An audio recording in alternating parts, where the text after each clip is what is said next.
Bonjour tout le monde, bienvenue dans une nouvelle vidéo. Aujourd'hui, j'avais envie de vous faire, comme vous l'avez vu dans le titre, un petit récapitulatif de mes lectures de Virginia Woolf. Je suis vraiment dans un mood de Virginia Woolf en ce moment, je la découvre très tranquillement. Puis j'aimerais ça l'insérer aussi dans mes projets de mémoire, donc plus je la lis, plus je la trouve des fois un peu radicale, puis vraiment il y a des pensées qui peuvent pas évoluer de son temps, mais d'autre part, je la trouve formidable et merveilleuse. Puis c'est une grande pionnière de la déambulation en ville. C'est peut-être pas la première, mais elle en fait partie. Puis je l'aime vraiment. La plupart des choses que j'ai lues d'elle, c'est des coups de cœur. Le seul roman que j'ai pas encore terminé d'elle, que j'ai commencé puis que je sentais que j'étais perdue, c'était Orlando. Et ce que j'ai pas aimé, c'est que Dany Laferrière a écrit quelque chose à quelque part à un moment donné où il a dit que les jeunes étudiants qui commencent et qui entrent en littérature vont tous lire et adorer Tolstoï parce que Tolstoï est bon pour les débutants, c'est comme du bonbon, puis ils vont tous commencer Orlando et ne pas le finir parce qu'ils sont pas rendus encore assez bons, puis ça va être comme leur défi. Puis moi, c'est ça qui s'est passé, puis j'ai pas aimé ça parce que je me suis sentie comme rentrée dans une boîte puis un peu méprisée. C'est le seul moment où j'ai pas aimé Dany Laferrière. Puis ouais, fait qu'un jour je vais recommencer ma lecture d'Orlando. Mais pour l'instant, les 3 petits textes que j'ai lus d'elle, puis même il y en a 2 que c'est un peu de la triche, là. Enfin bref, c'est pas grave. Ça dévalorise pas mon amour pour ces textes, fait que je vous les présente. Ah, il y a encore la ventilation qui vient de partir. Donc un jour, j'ai découvert une collection de Virginia de textes inédits qui ont été tous publiés posthumes, il me semble, et qui ont été traduits en français par après. Je les regarde parce qu'ils sont dans mes mains puis ils sont magnifiques. Fait que c'est des textes que j'ai lus en français, c'est pas dans la langue originale, mais je m'attendais pas à les trouver en fait, puis quand je les ai vus à Librairie Monnet, j'ai vraiment sauté de joie. Fait que le premier, j'ai trouvé là, puis le deuxième, j'ai trouvé dans une autre librairie, je me souviens plus laquelle. Fait que bref, c'est cette collection-ci. Sur Instagram, il y a beaucoup de personnes qui semblent aimer cette collection-là quand je la montre, puis ils me demandent d'où ça vient. Fait que moi, j'ai trouvé dans les librairies indépendantes de Montréal, sans problème. Il n'y a pas genre 1000 exemplaires, là. Puis ils sont toujours très très minces, très petits, fait que c'est peut-être pour ça aussi qu'ils sont difficiles à trouver. C'est la collection, en fait, ce sont les éditions Christian Bourgeois. C'est dans la collection Titres. Et puis voilà. En fait, j'ai 2 textes de Virginia Woolf, deux recueils de textes de Virginia sur 3 qui ont été publiés avec Christian Bourgeois. Donc le premier que moi j'avais trouvé, c'était 4 lettres cachées. Fait que dans le petit préambule, dans la petite préface, on explique qu'un jour, il y a une étudiante qui vient faire son stage dans la maison de Virginia qui a déjà été fouillée de fond en comble. Puis dans le fond, elle a fait juste comme se rajouter à la pile. Puis en examinant le bureau, puis ses papiers, puis tout ça, elle découvre dans le tiroir du bureau de Virginia une surface cachée. Puis quand elle l'ouvre, ben, elle trouve 4 lettres qui étaient donc cachées là, puis que personne n'avait trouvé avant cette étudiante. Donc elle a dû capoter. Et là, ces lettres-là ont été publiées, puis ensuite traduites en français ici. C'est des lettres de Virginia à Vita Sackville-West, qui a été son amante. C'est des lettres, je pense qu'elles s'adressent toutes à Vita. Puis elle parle de la vie, quoi. Et ce qui me fascine de Woolf, c'est que quand elle écrit ses lettres à son amante, ça pourrait être des trucs super banals, super plates, mais elle a une manière d'écrire à son amante que c'est comme un roman, quoi, parce qu'elle parle de ses pensées, de ses réflexions, de son amour pour elle, de ses difficultés, puis de la manière qu'elle en parle. C'est juste fascinant.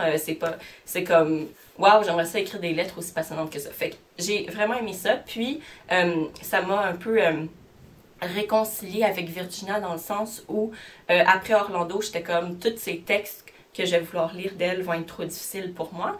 Mais ici, ben là, surtout, c'est écrit en français, fait que je comprenais plus vite. Et en plus, c'est sous la forme de lettres, fait que c'est plus facile à comprendre. Fait que ça m'a vraiment... parce que je voulais vraiment beaucoup aimer Virginia Woolf. Puis là, ça m'a permis de l'apprécier. Puis ça m'a permis de me l'approprier plus facilement en commençant par là. Fait que voilà, ça, j'ai trouvé il y a quelques années déjà. Puis là, cet été, j'ai trouvé... là, on avait le titre, 56, puis là, c'est le 29. Ici, c'est la scène londonienne et je l'ai terminée tout récemment. C'est une lecture que j'allais mettre en fait dans une une mise à jour de mes lectures, mais je vous la montre ici à la place parce que ça fait une petite thématique Virginia. Puis Scènes londoniennes, je l'ai pris parce que je trouvais ça parfait pour mon intérêt du moment qui est quelle est la vision d'une femme qui va découvrir la ville, qui va marcher la ville.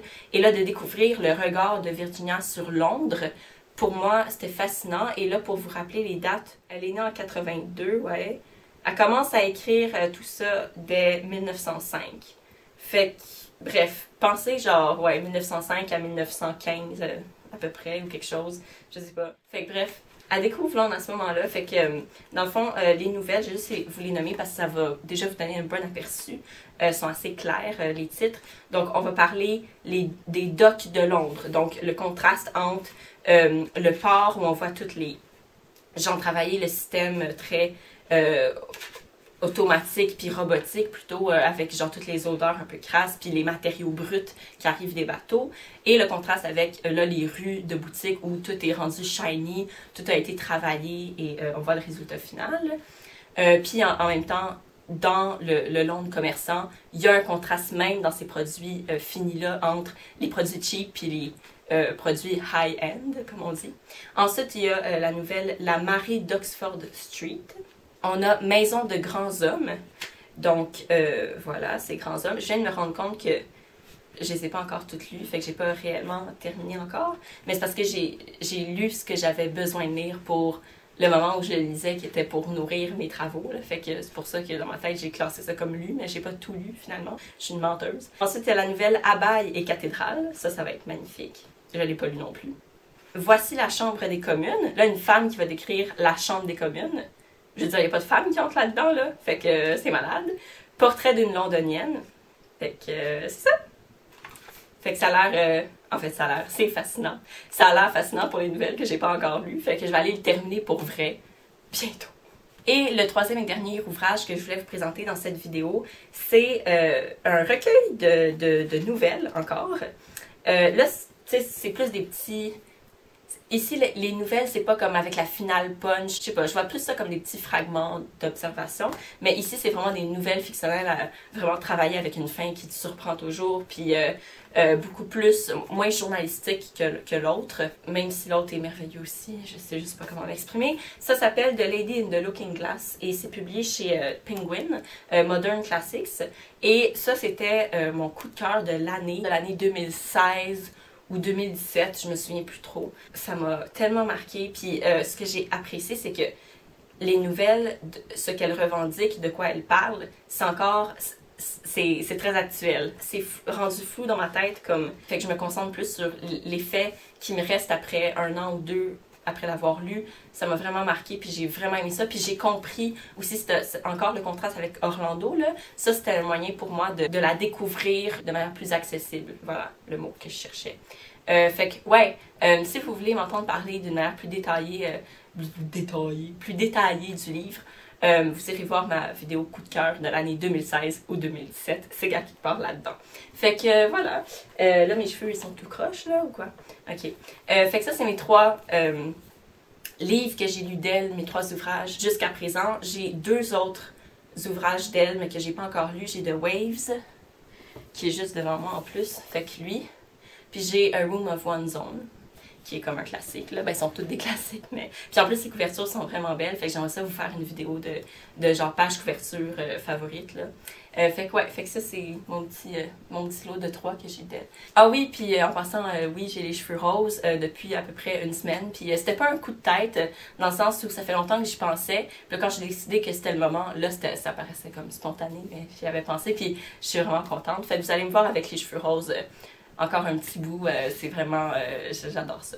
Fait que sur ce, je vous souhaite de très bonnes lectures. On se voit dans une prochaine vidéo. Bye!